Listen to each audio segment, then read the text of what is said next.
국민공감 2022 경인지역 일구는 시간, 이번에는 김필혁 국민의힘 안양시장 후보와 함께하도록 하겠습니다. 어서 오십시오. 네, 반갑습니다. 네. 아이고, 어떡해. 오, 잠시만요. 네. 예.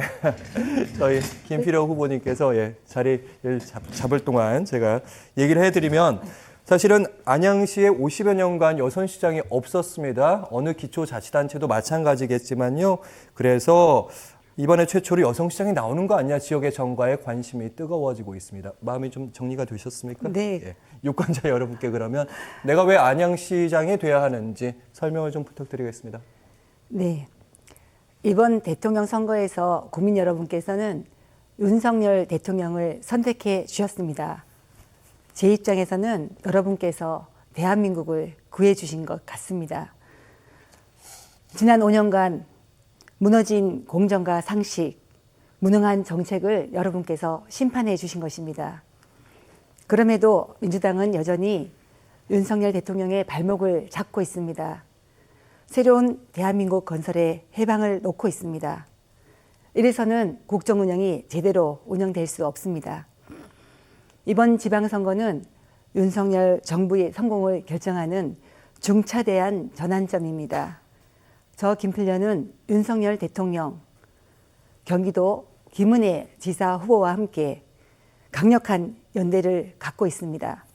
안양시의 발전, 나아가 윤석열 정부의 성공적인 국정 운영을 통해서 시정을 교체할 적임자라고 생각하고 있습니다.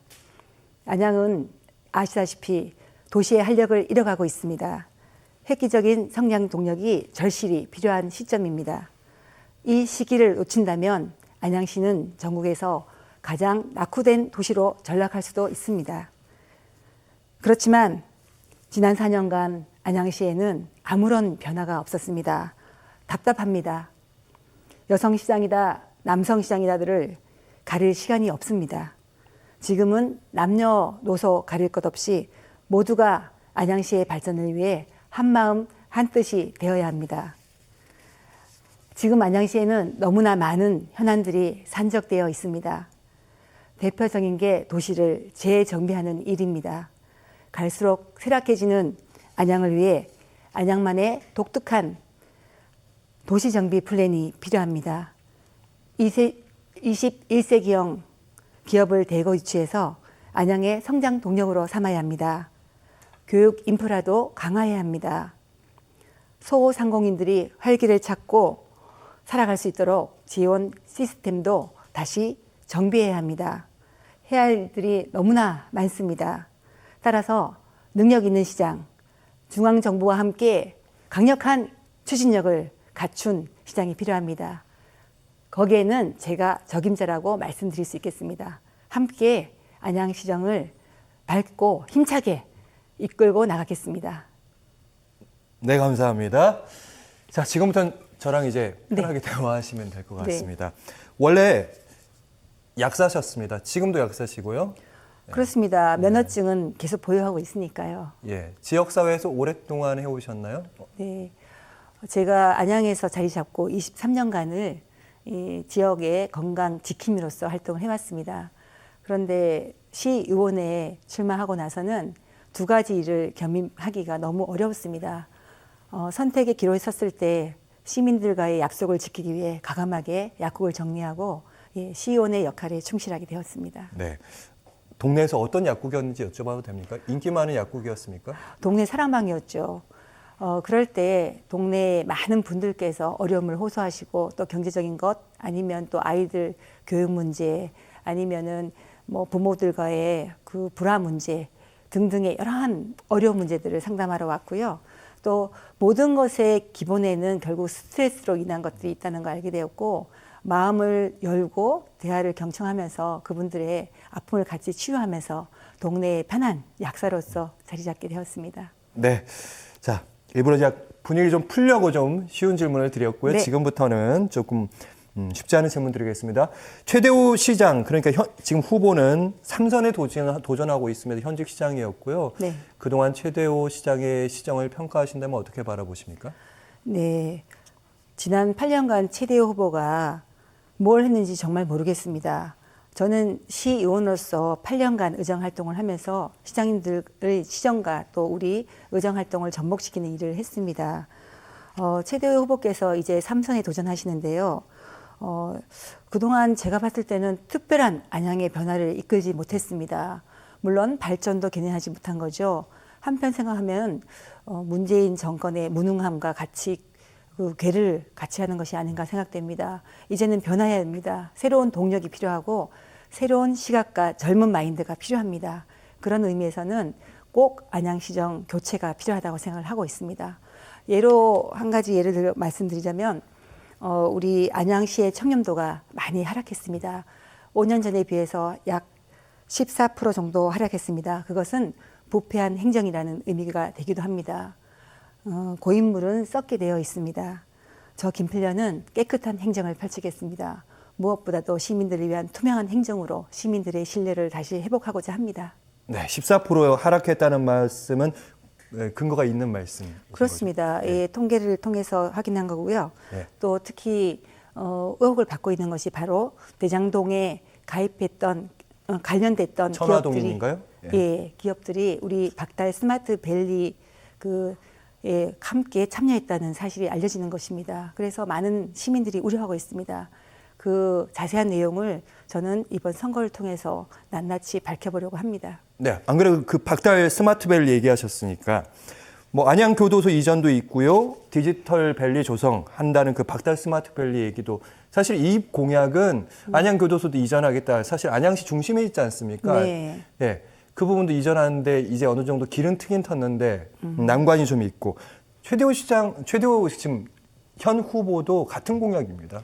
네, 이 공약은 사실은 이번 대선에서 윤석열 대통령 후보께서 후보 시절이었죠.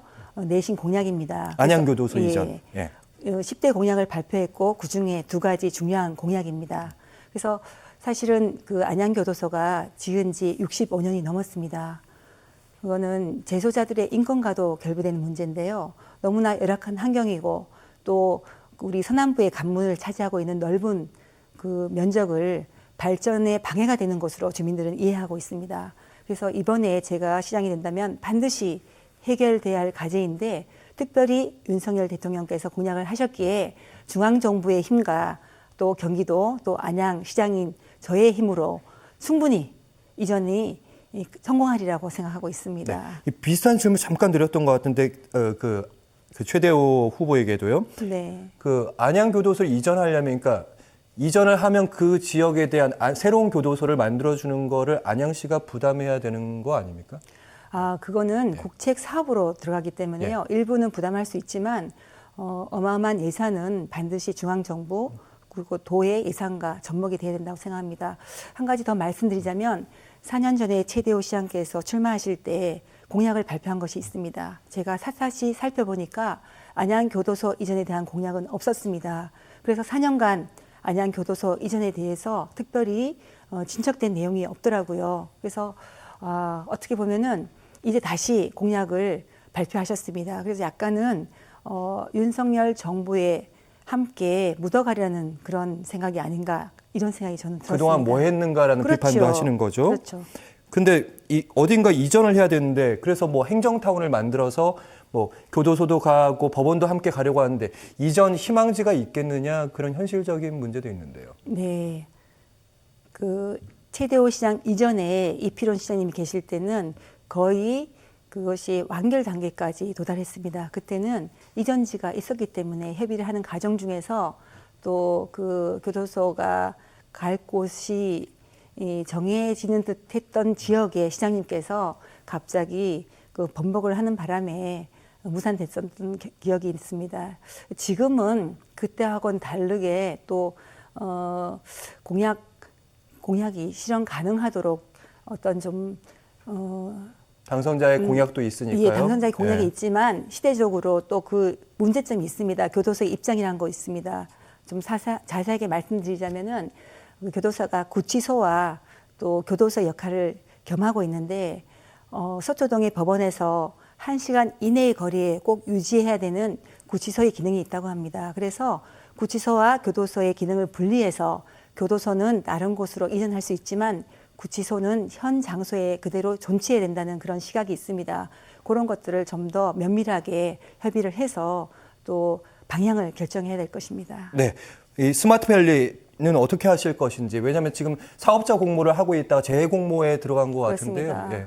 그런 사건들로 인해서 사실 안양시의 그 공신력이 많이 실추했습니다. 어쨌든 간에 그 회의에 참석한 자리에서 그 결정을 번복한다는 것은 있을 수 없는 일이라고 생각합니다. 어떻게 보면은 공무원들의 입장에서 그런 결정을 내릴 수는 없다고 생각합니다. 분명히 다른 최고의 그 결정권자가 결정을 지시한 것이 아닌가 하는 의혹이 있습니다. 특히 박달 스마트밸리는 우리 안양이 안고 있는 만안구와 동안구의 불균형 문제가 관련된 것입니다. 예. 만안구의 그 큰 발전을 견인하기 위해서는 반드시 성취돼야 할 것이 바로 박달 스마트밸리 조성인데요. 예. 지금 엄청 더디게 진행되고 있습니다만은 이러한 행정적인 문제들로 인해서 더 시간이 진척이 늦어지는 것 같아서 좀 안타깝습니다. 앞으로 그런 어떤 그 소송 문제까지 결부되어 있는데요. 이런 것들이 한시바삐 해결되어서 박달동 특히 만안구 주민 전체가 바라는, 더 나아가서는 안양시 전체가 바라는 그런 발전이 빨리 이루어져야 된다는 생각입니다. 네. 뒷질문이 이제 윤 대통령의 공약이라고 또 이어지고 있는데 경부선 국선 지하화, 예, 안양에도 지나고 있는 겁니다. 그 네, 부분은 그렇습니다. 지하화해야 된다는 말씀이시죠? 지하화는 언젠가는 반드시 달성돼야 될 목표라고 생각합니다. 특히 안양 같은 경우는 가용 토지가 부족합니다. 대부분의 넓은 면적을 군부대가 차지하고 있고요. 또 1호선 지하철이 지나가는 많은 부지가 또 묶여 있습니다. 만약에 1호선이 지하화된다면 그 지상 부위를 얼마든지 안양 시민들을 위해서 사용할 수 있습니다. 제 생각은 특히 청년 주택을 거기에 접목시켜서 건립하고 싶습니다. 청년 주택들은 역세권과 가깝고 또 저렴하게 공급할 수 있는 장소가 필요한데요. 바로 그 가장 적절한 부지가 그 1호선 상부가 아닌가 생각하고 있습니다. 네, 그래서 최근에 재건축과 관련해서 용적률 500%까지 간다고 하니까 높은 건물을 지어서 싸게 공급할 수 있다, 이런 말씀이신 것 같고요. 네. 그리고 항질문을 건너뛰어서요. 최근에 김은혜 경기도지사 후보와 함께 원팀 공약을 하면서 공약도 같이 쓰기로 하신 걸로 알고 있는데 네. 그중에 하나 과세표준 3억 원 이하의 1가구 1주택의 재산세 100% 감면입니다. 그러니까 재산세, 그러니까 3억 원이면 시가로 치면 한 7억쯤 되나요? 그걸 조금 정정해야 할 것 같습니다. 처음에는 그렇게 보도가 나갔지만 사실은 시세로서는 9억 원, 공시지가로는 5억 원 이하의 주택에 대한 1가구 1주택 재산세 전면 감세입니다. 사실은 집을 하나 갖고 있는 것은 우리가 기본적인 그런 일입니다. 그런데 거기에다가 과도한 재산세를 매긴다는 것은 사실은 시민들에게는 큰 경제적인 압박 요인이 된다고 봅니다. 특히 문재인 정권에서 가장 실패한 정책 중에 하나가 부동산 정책입니다. 다시 윤석열 정부가 들어서고 나서는 그러한 1가구 1주택에 대해서는 반드시 재산세 감면을 통해서 부동산에 대해서 많은 시민들이 당연한 권리를 확보하고 그런 과도한 비용을 부담하는 것을 저희들은 감면해 줘야 된다는 생각입니다. 저도 똑같이 김은혜 후보와 함께 그 공약을 같이 동의하고 실현시킬 것입니다. 네, 오늘 마지막 말씀으로 들었습니다. 김필혁 국민의힘 안양시장 후보와 함께했습니다. 말씀 잘 들었습니다.